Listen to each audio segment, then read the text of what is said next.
Hello दोस्तों। Actually अभी कुछ दिन पहले मैं बाहर गया था, तो मैंने एक गाड़ी को जाते देखा। पूरा वो कैमोफ्लेज कर रखा था कि जिससे हम आइडेंटिफाई ना कर पाए, क्योंकि नई गाड़ी कोई भी लॉन्च होती है तो उसको इस तरह से उसको हाइड किया जाता है कि लोग उसको पहचान ना पाए। और एक ऐसी न्यूज भी आ रही थी कि मारुति ब्रेजा का नया फेसलिफ्ट वर्जन वो टेस्ट होते हुए देखा गया है। तो बात ये थी कि ऐसा कुछ इसमें नया क्या है। तो मैं समझ पा रहा हूँ कि अभी जो मारुति ब्रेजा मार्केट में आ रही है यार, वो तो ठीक है, अच्छी खासी बिक भी रही है। लेकिन आपने एक चीज देखी होगी कि जो अभी मारुति ब्रेजा आ रही है वो भले ही बिक रही है, लेकिन उसके ना जो डायनेमिक्स हैं वो इतने एरोडायनेमिक नहीं है जिस तरह से बाकी दूसरी कार्स के हैं। मैं अगर उससे नीचे के सेगमेंट की अगर बात करता हूँ, जैसे फ्रोंक्स है, फ्रोंक्स अच्छी कार है, बिक रही है। अब मैं अच्छी कार कह रहा हूँ, इसका मतलब ये नहीं है कि एक अच्छी कार है, सेफ भी है। भाई फ्रोंक्स की क्या बिल्ड क्वालिटी है वो सबको पता है, बट कहने का मतलब है कि कार अच्छी चलती है। और चलने के साथ भाई उसके अंदर नेचुरली एस्पिरेटेड इंजन आता है पेट्रोल के साथ, उसके अंदर सीएनजी भी आती है, और थर्ड ऑप्शन उसमें टर्बो भी आता है। तो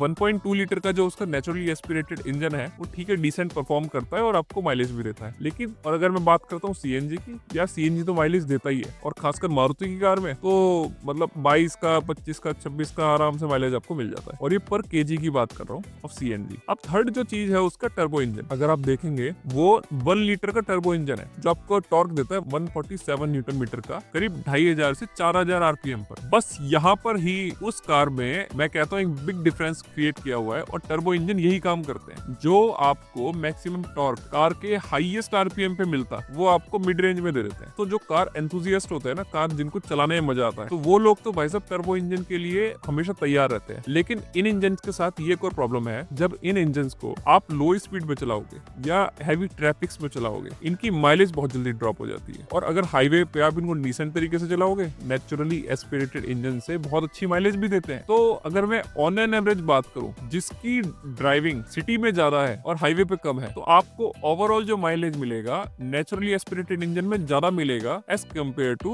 टर्बो इंजन। लेकिन अगर मैं बात करता हूँ आपकी हाईवे पे रनिंग ज्यादा है, 80% आप हाईवे पे चलते हो, तो 20% या 25% आप सिटी में चलते हो, आपको टर्बो ज्यादा बेटर लगेगा। तो ये बात तो रही माइलेज की। और मारुति की अगर बात करें, मारुति तो माइलेज के लिए जाना जाता है, लेकिन अभी हम जो इस वीडियो में बात कर रहे थे ब्रेजा की, ऐसा क्या आने वाला है? क्योंकि क्या वो फ्रोंक्स वाला इंजन इसमें आएगा? नहीं भाई, मारुति ब्रेजा में पहले से ही जो नेचुरली एस्पिरेटेड इंजन आता है ना, वो 1.5 लीटर का आता है। और अपने इस सेगमेंट में जो ब्रेजा इतनी ज्यादा बिक रही है, तो उसकी दो वजह है। एक तो उसके ऊपर मारुति का टैग लगा हुआ है, और दूसरी वजह ये है कि इस सेगमेंट में 1.5 लीटर का इंजन मिल रहा है जिस प्राइस पर ही आती है। वरना 1.5 लीटर का इंजन इजीली मिलता नहीं है। वो बात अलग है, आपको होंडा एलिवेट में मिलता है, ये सिटी में मिलता है। सिटी तो चलो सेडान है, लेकिन होंडा एलिवेट में आपको मिलता है, जो ब्रेजा से काफी सुपीरियर कार है। लेकिन उसके साथ एलिवेट का साथ क्या प्रॉब्लम है, वो माइलेज नहीं देती, उसकी माइलेज काफी कम है एज कम्पेयर टू ब्रेजा। तो ब्रेजा दबा के बिक रही है। और जाहिर सी बात है, मारुति की कार है तो स्पेयर पार्ट भी सस्ता है, इजीली सर्विस हो जाती है। और कुछ भी कह लो यार, मारुति के जो इंजन हैं वो भी रिलायबल है। तो एक ये चीज हो गई। अब जो बात है कि मारुति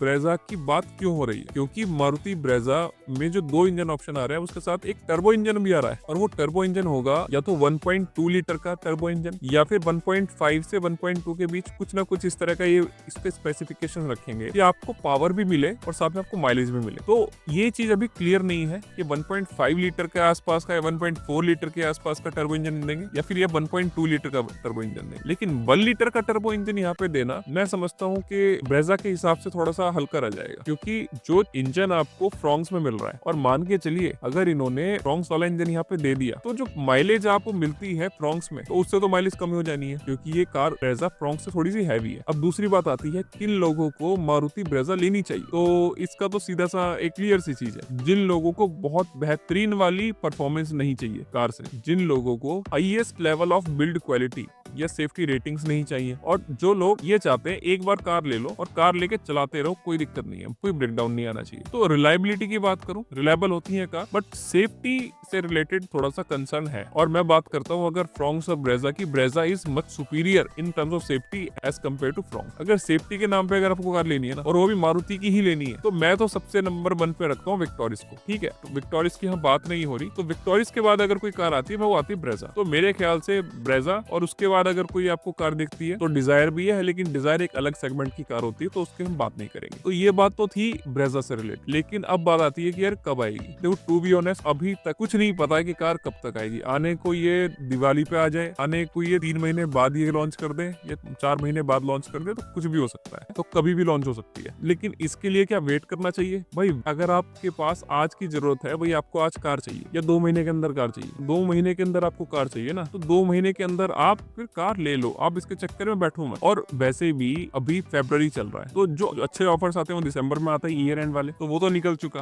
फिर जनवरी में आते हैं, जनवरी निकल गया, तो अब फरवरी है और मार्च है। इस टाइम अगर आपको कोई 2025 का कोई मॉडल खड़ा हुआ मिल जाता है, वैसे मारुति का तो नहीं मिलेगा, बाकी और किसी कंपनी में, बट बी केयरफुल। सिर्फ हैवी डिस्काउंट्स के लिए आप कोई ऐसी गाड़ी मत उठा लेना कि जिसके बाद आपको ये सोचना पड़े कि यार मैंने पैसे बचाए या मैंने जितने भी पैसे में कार खरीदी वो मैंने पैसों को अपने आग लगा दी। तो प्लीज बी केयरफुल। और तो ये तो बात थी ब्रेजा की।